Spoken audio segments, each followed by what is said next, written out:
সবটাই আমি আপ্লুত হয়ে অভিভূত হয়ে মানুষের প্রতি দায়বদ্ধতা যেভাবে আমি দেখেছি, লক্ষ্য করেছি, আমি অনুপ্রাণিত হয়ে আজকে আমি আইএসএফ এ জয়েন করলাম। এবং আমার ব্যক্তিগত পরিচয়টা দেওয়ার প্রয়োজন আছে। আমি দেগঙ্গা বিধানসভার অধীন সোয়াইশেদপুর গ্রামে 1993 সালে যখন আমার ছাত্র জীবন, আমি তখন আইএনসি দলের হাত প্রতীকে আমি গ্রাম পঞ্চায়েতের সদস্য নির্বাচিত হই। তারপরে মানুষের জন্য কাজ করতে করতে মানুষের প্রতি দায়বদ্ধতা, অসহায় মানুষের পাশে থেকে কিভাবে উন্নয়ন করা যায়, মানুষের মুখে কিভাবে হাসি ফোটানো যায়, তার জন্য অক্লান্ত প্রয়াস চিন্তা ভাবনা ছিল সব সময়।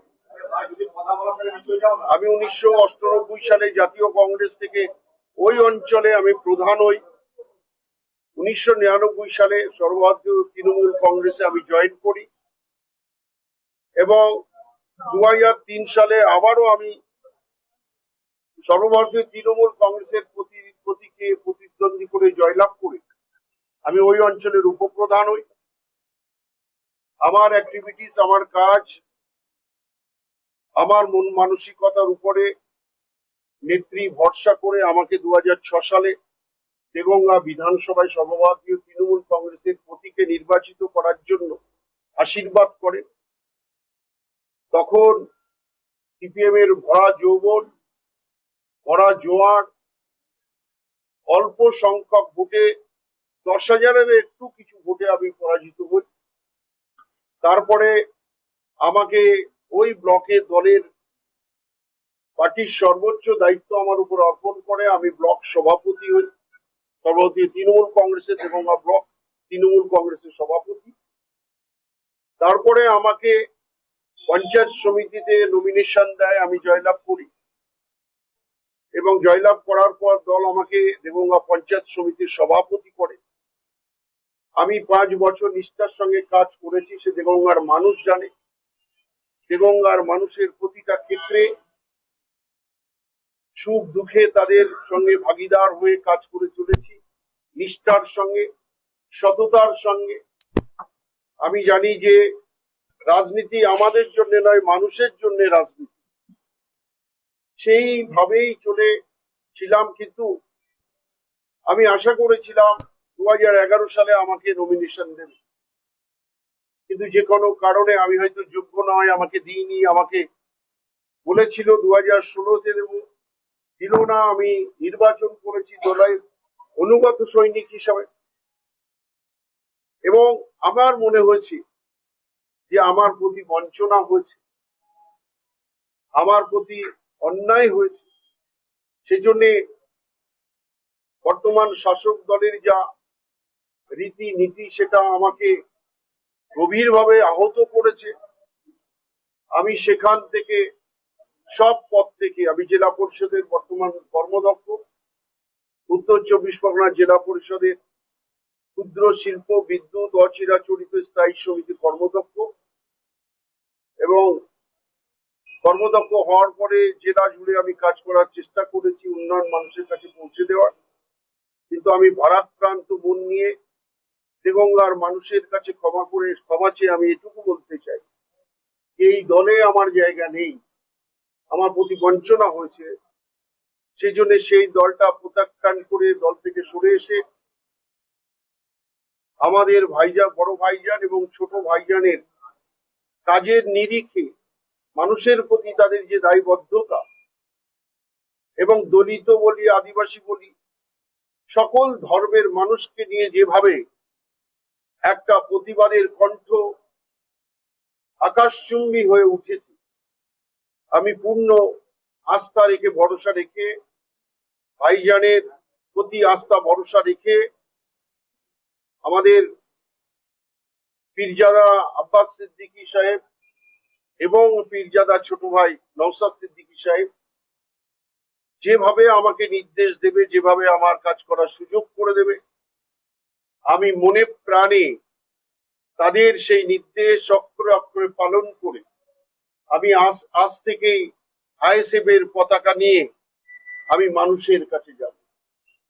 আমাদের যে আন্দোলন, আমাদের যে চিন্তা ভাবনা, বাংলার মানুষের প্রতি যে দায়বদ্ধতা, একের পর এক যেভাবে মানুষকে বঞ্চিত করা হচ্ছে, এসআইআর নিয়ে যে তাল বাহানা এবং ওয়াকফ বিল নিয়ে যেভাবে আমাদেরকে আমাদের মসজিদ, আমাদের যে বীরত্ব সম্পত্তি বা ওয়াকফ সম্পত্তি যেভাবে কণ্ঠগত করা চেষ্টা হচ্ছে, তার প্রতিবাদ যেভাবে নওশাদ সিদ্দিকী সাহেব এবং আব্বাস সিদ্দিকী সাহেব করছেন, আমি তার প্রতি পূর্ণ আস্থা রেখে দেগঙ্গার মানুষের উপরে যে বঞ্চনা হয়েছে সেই সত্য প্রতিষ্ঠাতা করার জন্য এবং দেগঙ্গার মানুষের, আপামর মানুষের কাছে তাদের সঙ্গে নিয়ে, সাথে নিয়ে আগামী দিনের পথ চলা আমি শুরু করলাম। এবং নিশ্চিতভাবে আমরা বলতে পারি, ভাঙড়ে যেমন নওশাদ সিদ্দিকী সাহেব জয়লাভ করেছে, দ্বিতীয় ভাঙড় হবে দেগঙ্গা। মানুষের উপর আস্থা রেখে বলছি, সেই 1993 সাল থেকে দেগঙ্গার মানুষের সঙ্গে চলাফেরা করে যেটুকু আমার রাজনৈতিক অভিজ্ঞতা হয়েছে, আমি পঞ্চায়েত নির্বাচন, বিধানসভা নির্বাচন, লোকসভা নির্বাচন, আমি দেগঙ্গায় দায়িত্ব নিয়ে সকলকে সঙ্গে নিয়ে যেভাবে করেছি, মানুষের কণ্ঠস্বর আমার কানে ধ্বনিত হয়েছে, তাদের চিন্তা ভাবনা কি আমি বুঝতে পেরেছি, দেগঙ্গার সাউন্ড কি আমি জানতে পেরেছি। দেগঙ্গার মানুষের কথা মাথায় রেখে তাদের আকুতি মিনতি, তাদের চোখের জল কে পাথেয় করে দেগঙ্গার মানুষের যে চিন্তা ভাবনা, সেই চিন্তা ভাবনাকে পাথেয় করে আমি পথ চলা শুরু করলাম। নিশ্চিতভাবে আমরা দেগঙ্গায় ভালো ফল করতে চেয়েছি। শুধু দেগঙ্গা বিধানসভা নয়, আগামী দিনে পঞ্চায়েত বলি, পঞ্চায়েত সমিতি বলি, জেলা পরিষদ বলি, মানুষের যা চিন্তা ভাবনা আমরা আইএসএফ কে উপহার দেব, এই বিশ্বাস দেগঙ্গার মানুষের প্রতি, এই ভরসা দেগঙ্গার আপামর মানুষের কাছে আছে।